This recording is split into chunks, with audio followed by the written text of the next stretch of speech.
দুনিয়াতে ওলামায়ে কেরাম যারা আছে তাদের সান্নিধ্যে যান, তাদের কাছে যান। ওলামা তুলামা সুলাহা আওয়াম সবার মাঝে একটা মহব্বত তৈরি করেন।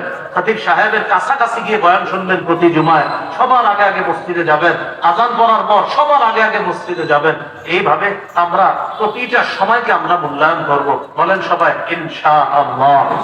মূল্যায়ন করবো তো সবাই ইনশাআল্লাহ। আল্লাহ তৌফিক দান করেন। তাহলে একটু সর্বশেষ প্রশ্ন করি, বলেন তো প্রকৃত জীবন কোন জীবন? দুনিয়া হালাল ভাবে কামাই করা নিষেধ। হালাল ভাবে কামাই করতে গিয়ে কি ভুলে যাওয়া নিষেধ? আল্লাহ আমাদের সকলকে দুনিয়ার সামনে রেখে নয়, বরং আখিরাত সামনে রেখে যেন দুনিয়াতে আমরা চলতে পারি। আল্লাহ তৌফিক দান করেন।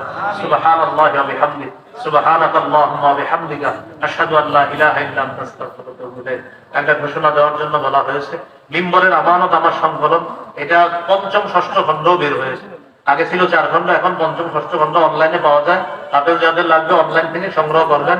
পঞ্চম খণ্ডের আলোচনা হলো ইসলামের প্রথম ভিত্তি নিয়ে, ষষ্ঠ খণ্ডের আলোচনা ইসলামের দ্বিতীয় ভিত্তি মানে নামাজ নিয়ে আলোচনা।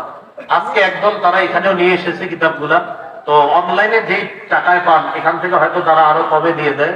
তো আপনাদের যাদের লাগবে, এখানে ওরা গাড়িতে নিয়ে এসেছে। বাকি গাড়িটা যে গাড়িতে নিয়ে এসেছে ওই গাড়িটা আবার আমি নিয়ে এসেছি, এই জন্য গাড়ি থেকে সংগ্রহ করতে গিয়ে গাড়ির কাজ ভাঙা যাবে না, ঠিক আছে? এই জন্য আপনারা গাড়ি থেকে যদি সংগ্রহ করেন ওদের থেকে সংগ্রহ করতে পারেন। প্রথম খণ্ডটা যারা দিবেন স্বামী স্ত্রী একদম মুখস্থ করে ফেলবেন। আমি বারবার বলি 64টা অধিকার সন্তানের প্রথম খণ্ডে এটা একদম জামাইবু মুখস্থ করে ফেলবেন, ওই আলোকে সন্তানকে বড় করবেন।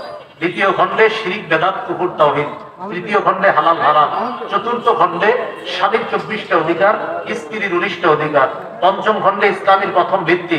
আমাদের মুফতি হাবিবুল্লাহ মাহমুদ কাসিম সাহেব যে বিষয় নিয়ে আলোচনা করেছেন এটা পঞ্চম খণ্ডের আলোচনা। অর্থাৎ হুজুর তো আলোচনা করেছেন আপনার অমাতাশাহুনার উপর ইমানে মুফাসসালা বুঝমান নিয়ে, তো ওখানে বিস্তারিত আলোচনা। আর ষষ্ঠ খণ্ডের আলোচনা হলো ইসলামের দ্বিতীয় ভিত্তি নামাজ নিয়ে আলোচনা। আল্লাহ আমাদের